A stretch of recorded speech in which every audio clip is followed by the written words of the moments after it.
Soul Ring. Why's that red? That's weird. Is it I working? don't know. Yeah, it's working. Okay. Yeah. Welcome to the show, everybody. This is Turn 1 Soul Ring. I'm Kevin.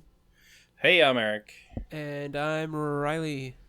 And today we are continuing our Modern Horizons 2 set review with part 2. Last week we covered the white, blue, and black cards from the set. Not all of the cards, of course. Our set reviews are not exhaustive. And today we are going to talk about the red and green cards that we're interested in. We go through the cards in Wooburg order, as always. So in part 3, next week, we're going to cover the gold, colorless, and land cards. And before we get to the first red card today, Eric, how can listeners get in touch with us if they have any comments or questions or whatever? Over on Instagram at Terminal the Podcast.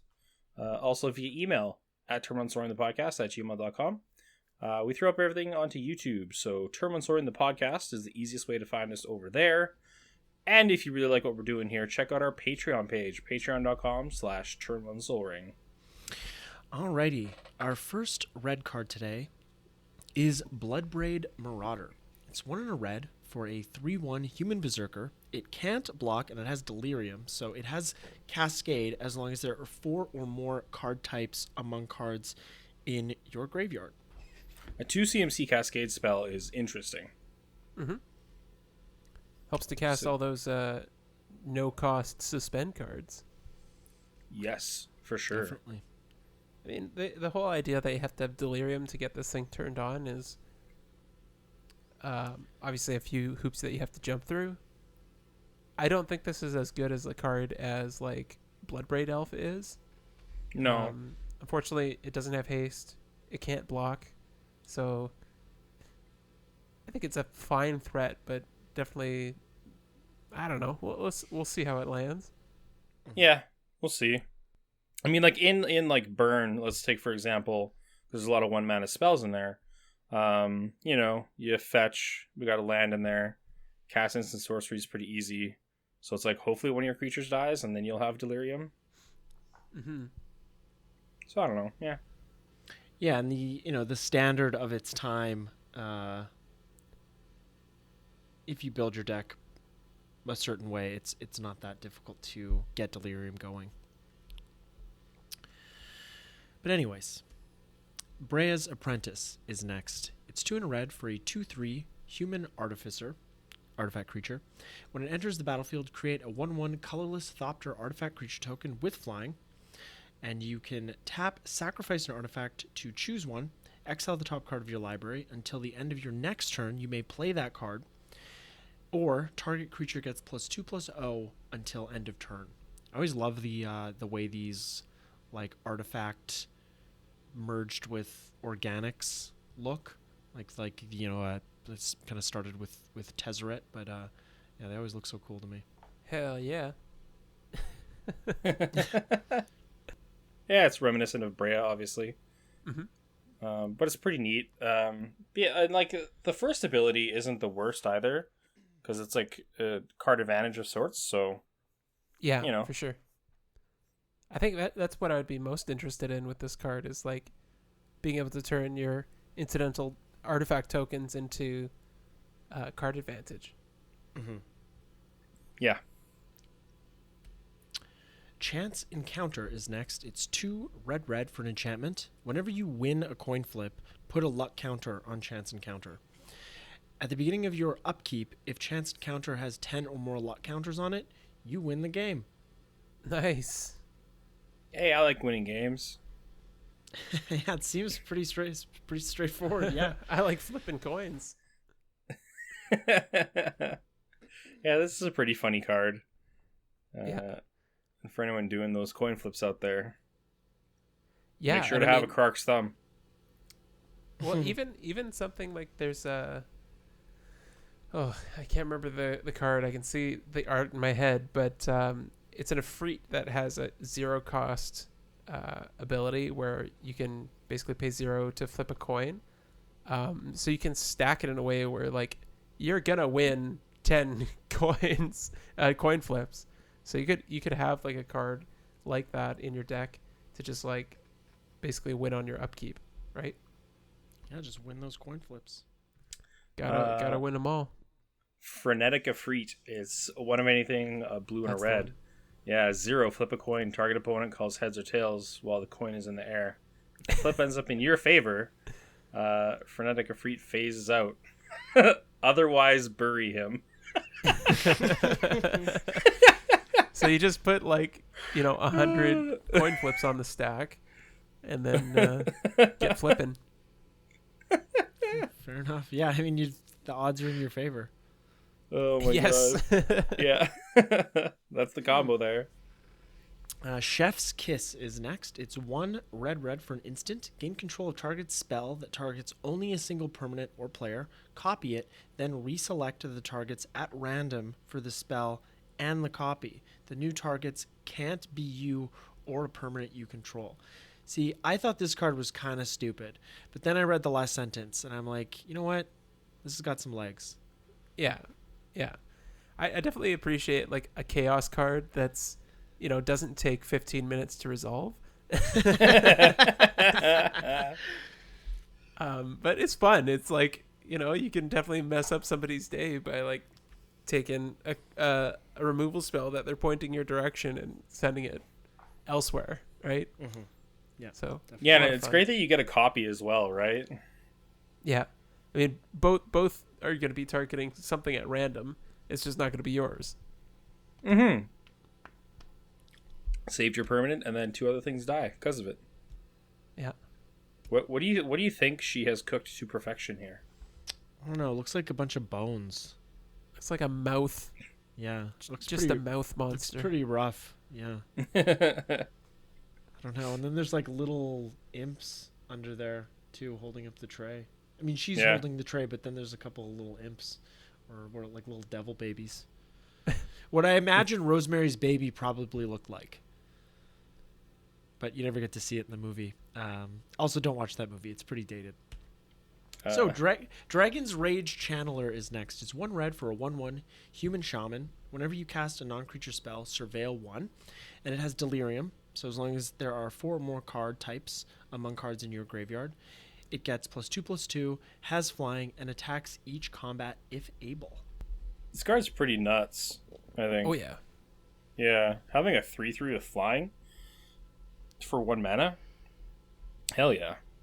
Yeah, and it's triggering off all your burn spells or other cantrips that you may have. Like if you're doing like a prowess deck or a burn deck, like this is definitely a reasonable threat. Mm-hmm. Especially since Surveil is going to be filling up your graveyard and getting you closer to Delirium. Exactly. Yeah. Flame Blitz is next. It's 1 red for an enchantment. At the beginning of your end step, it deals 5 damage to each planeswalker, and you can cycle it away for 2. Yeah. If you don't like planeswalkers, this is one way to get rid of them. Mm-hmm. For sure. Yeah. And also, it stops people from playing planeswalkers as well. Yeah, they're going to get like 1 activation out of it. Mm-hmm. And then it's going to likely be destroyed at your end step. Yeah, maybe 2 if it's a beefy one. Yeah. Yeah. But yeah, not more than that. Flame Rift is 1 and a red for a sorcery. It deals 4 damage to each player. Yeah. This card is nuts, I think. Oh, is this also new to Modern? Like, yeah. Yeah, I mean it's a nice reprint. Mm-hmm. Yeah, because like Burn has Boros Charm. That's the one thing that can do 4 damage. Yep. So now this is a second spell for 2 mana that can do 4 damage. And yeah, you're doing 4 damage to yourself, but I don't care. You're the aggressive deck. You're getting in there. Yeah, it doesn't matter. You're still. It's like, okay, I'm at 16. No big deal. Yeah, right. So I think this card is good. Like Burn deck's gonna pick it up right away. I'm also wondering if it's gonna be good in Grixis Death Shadow or not. Cast this, and then you're able to give your dude double strike and get in there. Possibility. Yeah. Possibility for sure. Flametongue Yearling is next. It's double red for a 2/1 Kavu. It has multi-kicker for 2. It enters the battlefield with a 1/1 counter on it for each time it was kicked. And when it enters the battlefield, it deals damage equal to its power to target creature. This scales well. Yeah. Yeah. Yeah, exactly. Yeah, it'll be great for Halar Kicker. Also, just a great card. Like, it's a mini Flametongue Kavu. And I mean, I'm sure Flametongue Kavu's, dated. But it's nice to see that they kept the old templating. So, like, if this is the only creature on the battlefield, it's going to hit itself. Yeah. Yeah. Fury is next. It's 3 red for a 3/3 elemental incarnation. It has double strike. When it enters the battlefield, it deals 4 damage divided as you choose among any number of target creatures and or planeswalkers, and it has evoke. You exile a red card from your hand. Yep, another part of the cycle. Yeah.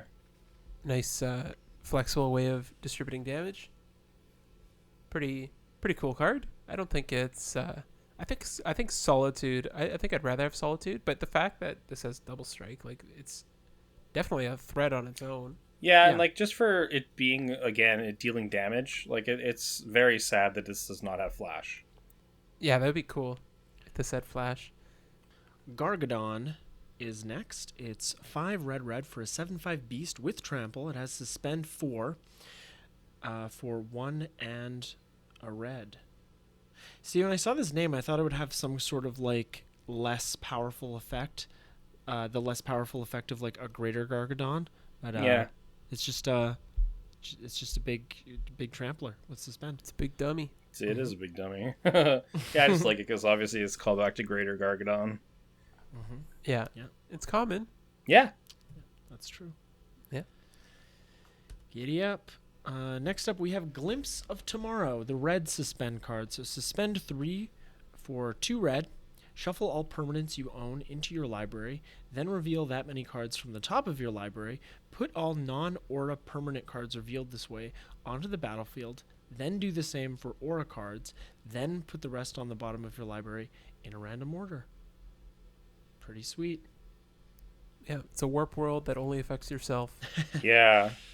So this card, I think you can do some pretty crazy stuff with, like, set up with a way to just cast it, not having to worry about the suspend, and then, getting a bunch of tokens, going off with Glimpse of Tomorrow, and just get a bunch of stuff on the board. Mm-hmm.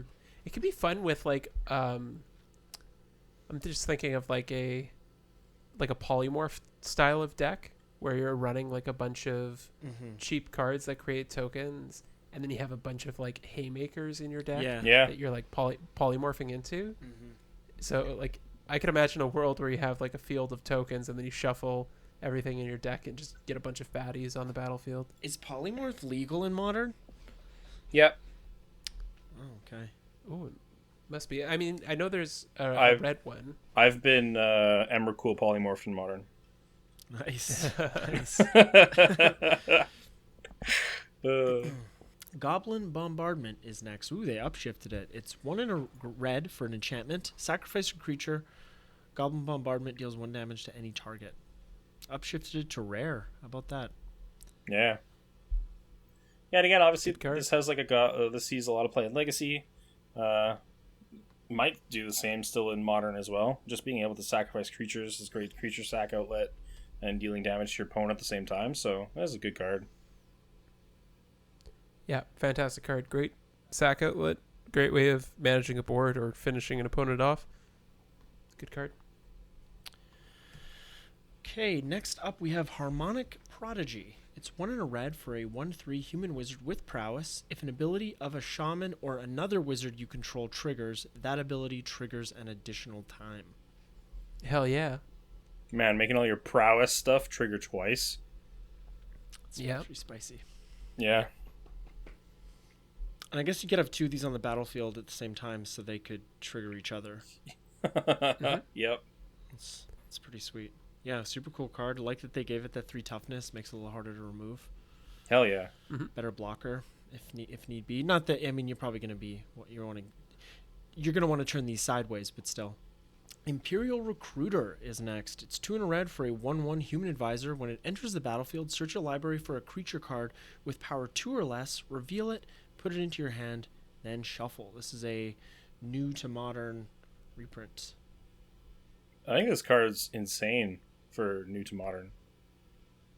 Yeah. There's a lot of creatures with power 2 or less that are part of combos in the format. And then also, like, humans is already a deck. This just fits right into humans. You can collected company into this and then grab something additional if you put this on the battlefield. Yeah, that's true. This grabs Kiki Jiki. Yeah. Yeah. Strong card. Mm-hmm. Great to see it reprinted. Definitely. They could reprint this for the rest of time, and I'd be happy. Yeah. Ragavan Nimble Pilferer is next. It's 1 red for a 2/1 legendary monkey pirate. When it deals combat damage to a player, create a treasure token and exile the top card of that player's library. Until end of turn, you may cast that card, and it has dash for 1 in a red. And it dashes, you may cast this spell for its dash cost. If you do, it gains haste, and it's returned to the battlefield. It's returned from the battlefield to its owner's hand at the beginning of the next end step. What is dash from? It's from the cons block. Oh, okay. Yeah, so before we started recording this, Riley was saying how expensive this card is on MTGO, was it, Riley? Yeah, it's like around 83 tickets or something like that. Oh, man. Wow. Yeah, pretty crazy. Oh, shit. Oh, that's nuts. A lot of people playing Burn. I mean, it's a very good card. Yeah, no, it's a very good card. It's like Jackal Pup has come a long way. Yeah. And even if you draw this like late game and you need to get the damage in there, being able to cast it with haste is really good. Yeah. Mm-hmm. Yeah. Just dash it out. Yep. Spreading Insurrection is next. It's 4 and a red for a sorcery. Gain control of target creature you don't control until end of turn. Untap that creature. It gains haste until end of turn, and it has Storm. I think this is great. This is a pretty fun way of stealing your opponent's creatures. Mm-hmm. Yeah, and like Insurrection is just like, oh, I cast a spell and I win, but like this requires a lot of extra setup being it a Storm card, so it's just a lot harder to make this like steal the whole board and then win. Strike It Rich is next. It's 1 red for sorcery. Create a treasure token, and it has flashback for 2 and a red. It just seems like a really good value card. It's just like, I don't think you're ever going to be too upset about casting this card. It just does exactly what you want it to do. Yeah, just a nice way. Like, I mean, at its baseline, it's like a Lotus Petal that you could flash back, right? Mm-hmm. Obviously, not quite the same level as Lotus Petal, being that Lotus Petal's 0 mana, but just being able to get that like burst of ramp, could definitely help you out in the early game. Mm-hmm. And in the late game, if you're copying it with things like Thousand Year Storm, like you could probably make it so that this is like a pretty intense ritual, or at least is like essentially a free spell. Obviously it doesn't replace itself like Manamorphose does, but it does replace the mana that you invest, at least the first time around. Yeah. Unholy Heat is next. It's 1 red for an instant. It deals 2 damage to target creature or planeswalker, and it has Delirium, so it deals 6 damage if you have Delirium online. Whew. That's a lot of damage for 1 mana. Mm-hmm. Mm-hmm. Definitely. Yeah, obviously like a shock effect in Commander is not something I'm particularly interested in. No. But in the late game, when this can deal 6 damage for 1 mana, yeah, now we're talking. Okay, moving on to green here. Our first green card is Abundant Harvest. It's 1 green for a sorcery. Choose land or non-land. Reveal cards from the top of your library until you reveal a card of the chosen kind. Put that card into your hand and the rest on the bottom of your library in a random order. This was literally just printed. Yeah, it was printed as a Mystical Archive. Yeah. But now it's legal in both Pauper and Modern, so that's definitely a cool card to see. I love this card. It's like a nice little cantrip. I forgot this wasn't legal in Modern. I didn't even know this was a reprint. When was it originally printed? It was printed as a mystical archive in Strixhaven. For the first time? Yeah, and what they said in Strixhaven was that this was actually going to be printed in Modern Horizons 2. Oh, okay. So, yeah, it was from Modern Horizons 2, but for whatever reason they printed it as a mystical archive I see. at like rare. Well. Got to make those people spend those wild cards on Arena. That's right. Yeah. That's how they get you. Next up, we have Ave? Progenitor Ooze. Exactly. It's 2 triple green for a 2/2 legendary ooze. It has Storm, and it isn't legendary if it's a token. It enters the battlefield with a 1/1 counter on it for each other ooze you control. It's pretty spicy, a permanent spell with Storm. Mm-hmm. Yeah, super cool. And like if you think about it, when you cast it, all of the copies are going to go on the stack, and they're going to resolve one by one. So like incrementally as they enter the battlefield, they're going to count the oozes that you control and put counters on them as you would, count. But they're going to get incrementally bigger until like the last one coming in is the legendary copy, the original copy, and it's going to be this big fucking ooze. Is this something that like ooze decks in Commander need? Like, are there other ooze legendaries that already exist? Well, let me ask you this. Do we need ooze decks in Commander? I think that's probably like a multifaceted conversation that we're not going to litigate right here and now. But I don't know. Like, I just don't know if this is because, like, okay, this is your commander. You cast this, and it gets really big. But this doesn't do anything for your other oozes, and you're in mono green. So unless you have like Concordant Crossroads or, Crashing Drawbridge, you could give all your creatures haste. Then you can swing for the fences. But I just don't know. Like, this doesn't, as a commander, this just really doesn't do enough for me. Yeah, and I would definitely run something like this in like a mono green Storm deck just because it has Storm. Yeah. But like, yeah, in the 99, I think this would be a cool card to have in an ooze tribal deck, or at the helm. Like, there's not a ton of options for legendary oozes. I think we had like, I can't remember the name of the one from Commander Legends, but there was a legendary ooze from Commander Legends, and I think it had Partner. Yeah, there was. You're right. So there's definitely a couple options, and there's oozes coming out here and there, slowly oozing out into the Magic card pool. So yeah, it's really a matter of like what you want to do. Like if you want to build around oozes and you really like Ave or Av or Eevee or whatever the fuck it's called, then like this would be fun. Yeah. I don't think it's going to be a competitive option, but definitely a cool card, given that it's a permanent with Storm. Yeah. Blessed Respite is next. It's 1 and a green for an instant. Target player shuffles their graveyard into their library. Prevent all combat damage that would be dealt this turn. This would be good in like Yisan. Like I run what's that druid called?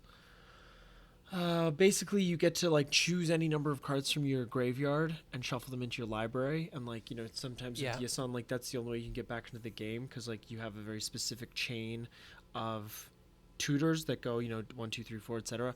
And so once most of those are in the yard, you end up in a lot of fail to find situations. Yeah, that's a really good point. I was thinking about this from like a removal perspective. Mm-hmm. Yeah, like where you're using this fog to save some damage but also to mess up somebody's graveyard strategy, right? Like if somebody suspends their I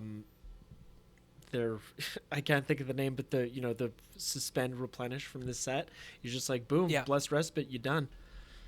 Yeah, exactly. Resurgent Belief. Instant speed too. Thank you. Yeah, it's instant speed, so you can definitely get their hopes up. Yeah. Toy with them emotionally. Yeah.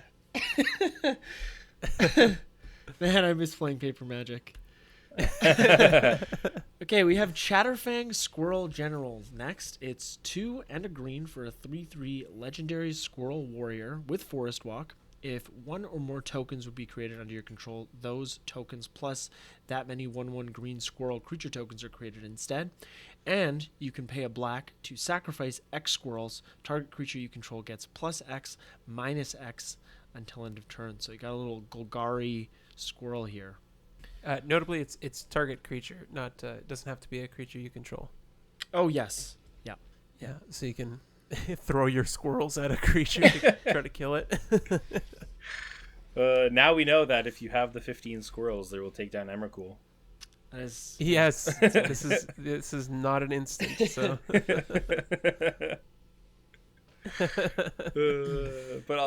this is great because it's like even if you're making tokens, you're just getting squirrels along with whatever tokens you're making too. Yeah, exactly. Yeah, this with there's a green card that we'll talk about later. I think it's Verdant Command, that makes 2 squirrel tokens as an option. You just get 4 squirrels out of the deal. That's pretty awesome. It's good stuff. And then there's the value. There's one that can there's one artifact that can generate squirrels by paying a green and tapping it. So you just get 2 squirrels out of the deal. Yeah, I'm into squirrels. Squirrels are becoming a legit tribe. Definitely, they are. I want to make a Golgari squirrel deck with Chatterfang. Yeah, man. Yeah. Or even we have Tolsky, the squirrel from Tall Time. Oh, yeah, that's a great card. Yeah. Chatterstorm is next. It's 1 and a green for a sorcery. Create a 1/1 green squirrel creature token, and it has Storm. It's common, too. And it is common. How long do you think it's going to last in Pauper before they ban it? Probably not as long as Fall from Favor lasted. Okay. Yeah, maybe by the time this episode comes out, it'll be banned. yeah. We'll have to see. Maybe we're telling the future here. So Chitter Spitter is next. It's 2 and a green for an artifact. At the beginning of your upkeep, you may sacrifice a token. If you do, put an acorn counter on Chitter Spitter. Squirrels you control get +1/+1 for each acorn counter on Chitter Spitter. And you can pay a green, tap this to create a 1/1 green squirrel creature token. Man, I just love cards that just do work completely on their own. They don't need a lot of support. They just do their own thing. It really makes you look at cards from older sets and just be like, these are just unplayable. Yeah. This is legit. He's got this little acorn cannon. This is just a super solid card. Squirrel's gonna fuck you up. Yeah, this art is great. Love his ears are just straight up cranking this thing get on. So good. Crack Open is next. It's 2 and a green for a sorcery. Destroy target artifact or enchantment. Create a treasure token. Yep. I mean, it's a sorcery, not nearly as good as an instant would be. I think if it was an instant, it would be a lot better. But the fact that you can get an artifact or an enchantment early in the game and get a little boost of ramp out of it might be worth it. Mm-hmm. But hard to say. Yeah, it depends on the deck, and I mean Crows and Grip sees quite a lot of play, and that's a 3 mana removal spell. Because I'm making the point that we have this effect without the treasure token, but we have this effect on cards, and it's we have Nature's Claim, which is 1 mana. So if you want to get really efficient with it, you can. If you want to cover all your bases and not be interrupted while you're doing it, Crows and Grip is more in the wheelhouse you want to be in. But I don't know. In some cases, I'd rather run Crack Open than a good old fashioned Naturalize, because I think that's sort of the it's that doesn't do it's. I would rather run Nature's Claim than Naturalize, because why am I spending the extra mana? It's only 4 life. So I'm definitely not adverse to a card like this. The sorcery speed, like you said, does hurt it, but I like this card. It's well designed. Enchantress's Presence is next. It's 2 and a green for an enchantment. Whenever you cast an enchantment spell, draw a card. Here we go, making that enchantment deck in Modern. Yep, I hope they do. I love a good Enchantress build. Mm-hmm. Me too. Nice reprint. Always nice to see it reprinted. Mm-hmm. Definitely. Yeah, this card, before it was reprinted in Commander 2018, it was getting pretty pricey. Mm-hmm. Endurance is next. So this is our last evoke card from the cycle. It's 1 green for a 3/4 elemental incarnation. It has flash and reach, and when it enters the battlefield, up to one target player puts all the cards from their graveyard on the bottom of their library in a random order. And you can evoke it by exiling a green card from your hand. I like how this one has flash and the red one doesn't. Yeah. Like Figures, eh? Oh man. But yeah, obviously you can mess up people's graveyard strategies, which is really fun and it also puts that on the bottom of their library. So yeah. Yeah, it doesn't even get shoveled in. It's just Yeah. like straight on the bottom. Yeah. Yeah, like a nice incidental way of interacting with the graveyard. Other than that, I mean, a 3/4 with reach and flash, it's like nothing to write home about. But Nothing too special. It is 3 mana for a 3/4 with reach. So like that's like a really good. Yeah, it's not too bad. Yeah, it's a good rate. You can get some people.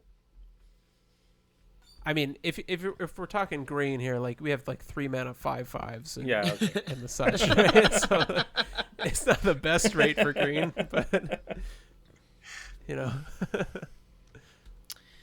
Fey Offering is next. It's 2 and a green for an enchantment. At the beginning of each end step, if you've cast both a creature spell and a non-creature spell this turn, create a clue token, a food token, and a treasure token. Oh, it's Tulane flavor text. Right on. Oh yeah. Oh God. Oh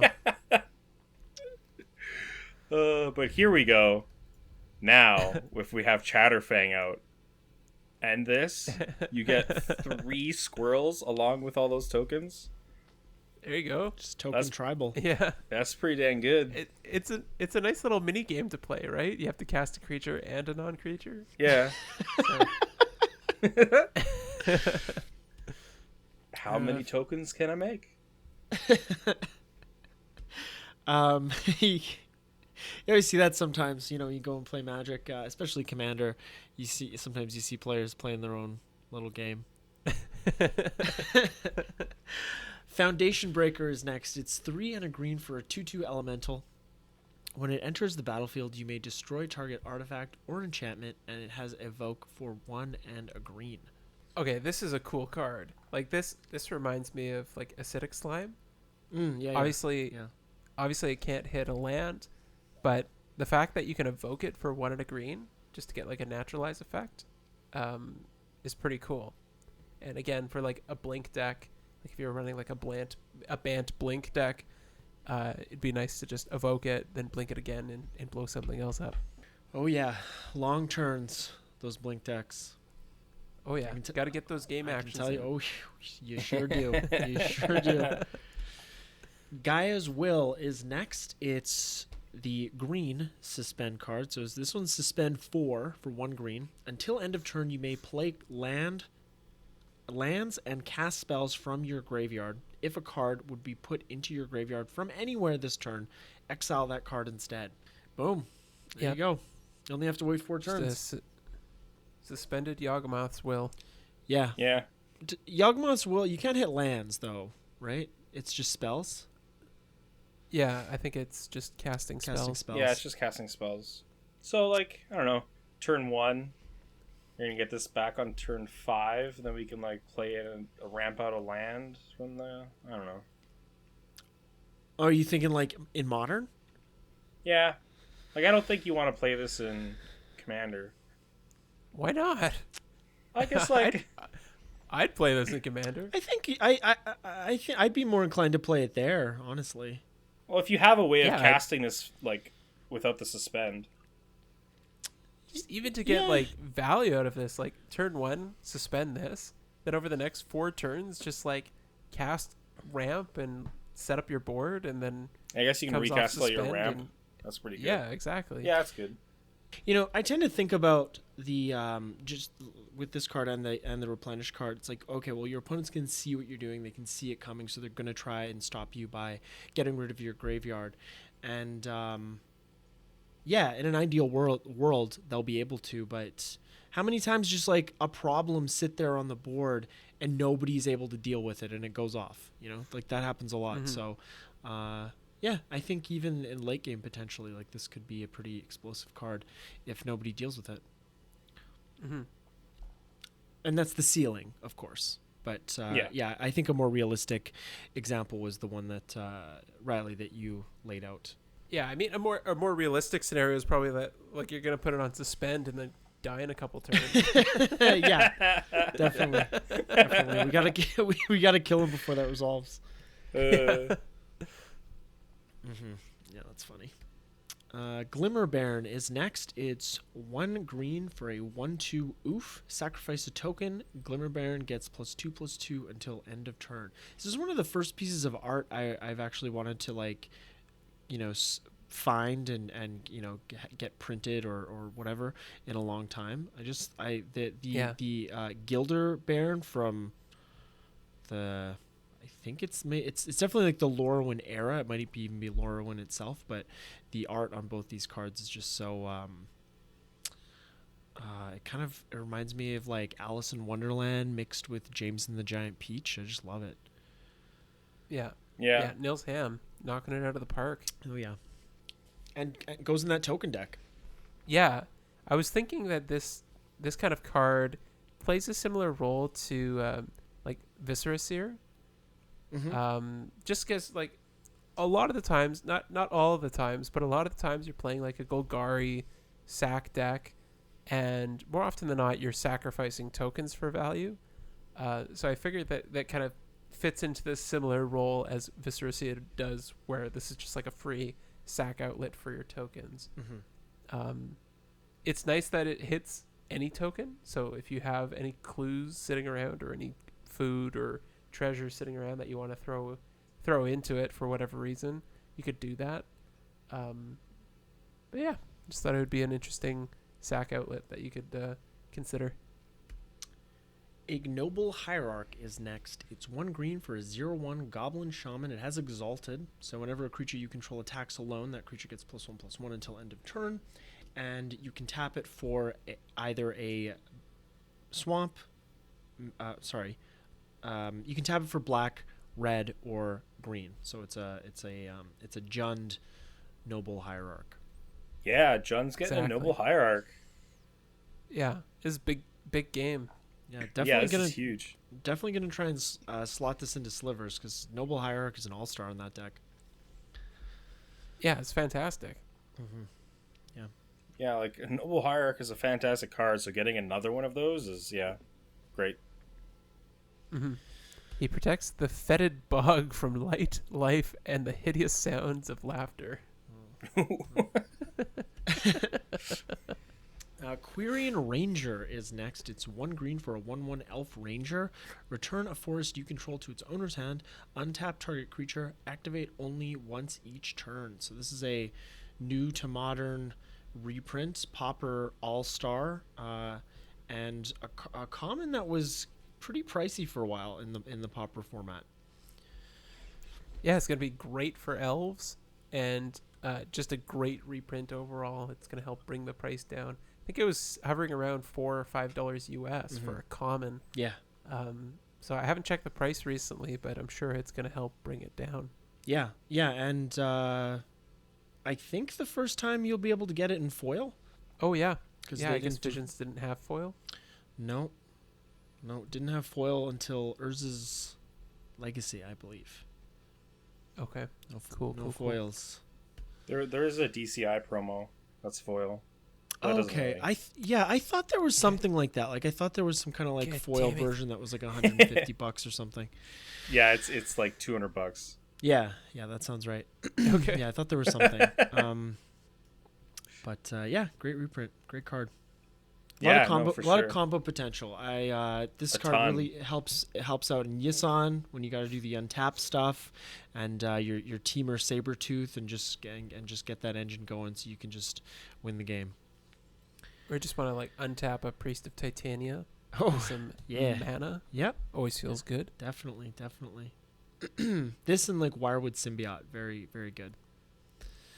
Mm-hmm. Rift Sower is next. It's 2 and a green for a 1/3 Elf Druid. It taps to add 1 mana of any color to your mana pool, and it has Suspend 2 for 1 green. So this is like a what's that card called? Like a Search for Tomorrow. Exactly, yeah, on a stick. Yeah. Yeah. I mean, Search for Tomorrow lets you search for a particular basic land, so it's not like you have the flexibility to repeatedly tap that basic land for any color that you want, like you would with this guy. But it is a land, so it's a lot less vulnerable to removal. Mm-hmm. But yeah, I always like when they do this with cards, and they've done this a fair bit in this set. They sort of do a functional reprint and change the card type. And ideally with this card, you want to be suspending it on turn 1. I don't really want to hard cast this card. Oh yeah, no, for sure. Sanctum Weaver is next. It's 1 and a green for a 0/2 enchantment creature Dryad. It taps to add X mana of any 1 color, where X is the number of enchantments you control. Whew, Boom. that's spicy. Boom. Yeah, we know Yeah. that Sarah Sanctum is a good card, Yep. so it's not a creature. But you get to choose any color. Let's say all of it's the 1 color, but yeah, you get it. I mean, obviously goes into Enchantress. It's an enchantment itself. This thing is like doing everything you want it to do. Yeah, this card's amazing. Squirrel Sanctuary is next. It's 1 green for an enchantment. When it enters the battlefield, create a 1/1 green creature token. And whenever a non-token creature you control dies, you may pay 1. If you do, return Squirrel Sanctuary to its owner's hand. Repeatable squirrel value. Exactly. That's all I ever want out of a squirrel. I count 16 squirrels. Squirrel Sovereign is next. It's 1 and a green for a 2/2 Squirrel Noble. Other squirrels you control get +1/+1. Hey, there's the Squirrel Lord. That is one noble looking squirrel. Yeah. Yeah, those. It's got like wearing some kind of headdress or something. I think it's fur. Sylvan Anthem is next. It's double green for an enchantment. Green creatures you control get +1/+1, and whenever a green creature enters the battlefield under your control, scry 1. See, green gets everything. Yeah, I don't know if that was Even better necessary, anthems. but Yeah. it was like an odd choice. Because the white one costs like 1 and 2 white, right? So it's 3 mana? Well, there's There's a couple Honor of anthems. the Pure, and it's just double white. Yeah, Yeah. double white, and it gives all your white creatures +1/+1. Yeah, But then Sylvan Anthem just gives you the scry ability on top of it. It's like, Yeah. okay, sure. okay, chef, great. Just give green more. Next up is Thrasta Tempest Roar. It's 10 green for a 7/7 legendary dinosaur. This spell costs 3 less to cast for each other spell cast this turn. It has trample and haste, and it has trample over planeswalkers, which is pretty cool. I've Yeah. never seen that before. Thrasta Tempest Roar has hexproof as long as it entered the battlefield this turn. So I've seen a few videos about or where content creators explain how this card could come out as early as turn 2 or 3 in Modern. So I guess we'll see. Yeah. I guess we'll see what happens. I don't know if this is going to be the Hogak of the set. I don't know. I guess it depends. Like, yeah, like there's a couple sweet cantrips in green now. Like Abundant Harvest is a good one. So yeah, you could definitely set it up where this is coming out really quickly, and it's got trample and haste, and it's gonna run over the planeswalkers too. I think that's so cool. Trample over planeswalkers. Yeah, and it's gonna have hexproof. So like it is getting in for that 7 damage no matter what. Yeah, you get the 1 swing for sure. I guess you can Yeah. you can counter it. That's an option. Yeah. or like edict it if it's their only creature. It's just a house. Sure is. Actually, that was something we didn't talk about, was that edict effect with split second, sudden edict. Cool card. Oh yeah. Yeah. Titania, Protector of Argoth is next. It's 3 green for a 5/3 legendary elemental. When Titania, Protector of Argoth enters the battlefield, return target land card from your graveyard to the battlefield. Whenever a land you control is put into a graveyard from the battlefield, create a 5/3 green elemental creature token.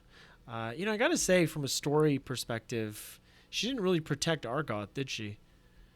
No, I Because don't it got think so. fucking blown up get- and sunk into the ocean. Yeah. Yeah. Well, she tried, I guess.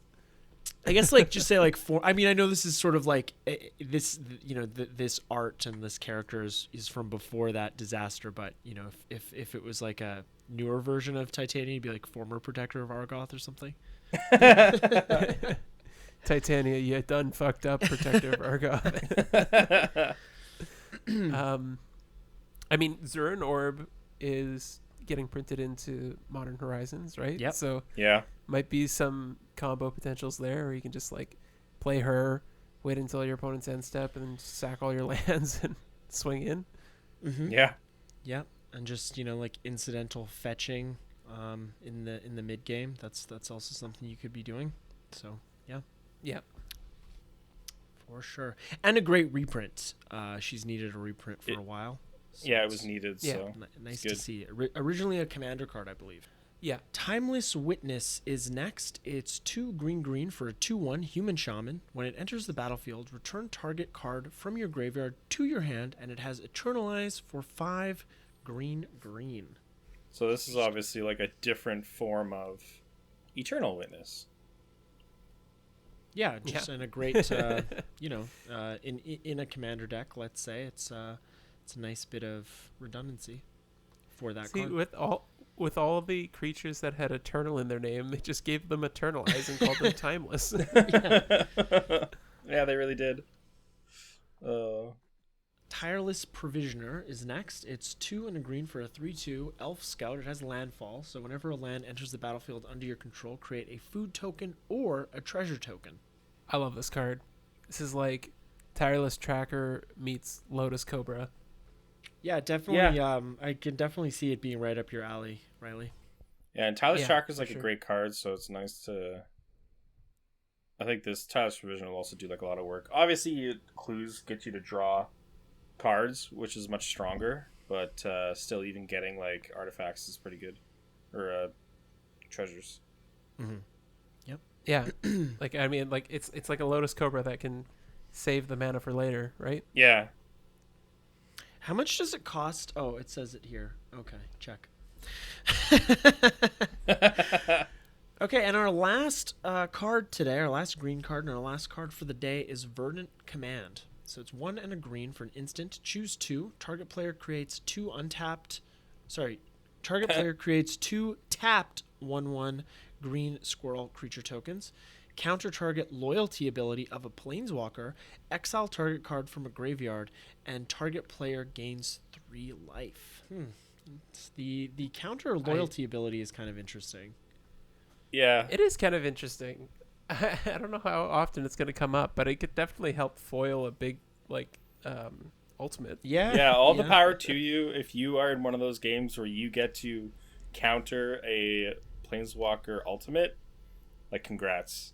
That's Yeah. that's gonna feel really good. Yeah. I think most often one of the modes is going to be creating 2 1/1 squirrels. Oh, yeah. But just having that extra bit of flexibility to, like gain life against burn, exile a reanimation target, or like a counter a planeswalker ability when it matters most. Like, I think the flexibility is going to make this card play out better than it looks. Yeah, for sure. It might even be like a lot of planeswalkers, they come down and they have an ability, or they have a loyalty ability where they create a token to protect themselves, a creature token. You counter that, and then it gives you the ability to just steamroll that planeswalker on your next combat. Yeah, that's good. That's a really good point. Yeah, actually, because you're gonna counter that spell or the loyalty ability and make 2 1/1s to get in there and just kill that planeswalker. Mm-hmm. Yeah. Yeah, That's so awesome. it's a very cool, unique ability. We haven't really seen that before. Yeah. Also, there's sets of eyes in 2 of the jars. So those are the 2 squirrels. Yeah. So with that, we're going to bring part 2 of our set review, Modern Horizons 2 set review, to a close. We're going to be back next week with the gold, colorless, and land cards from the set. As always, thank you for listening, and just take it easy out there until we talk to you again. You better take it easy. Yeah, Take it easy. Take it any way you can get it, All right, bye everybody. See you later, See ya. See ya. Wouldn't wanna be ya. squirrels. Turn one soul ring.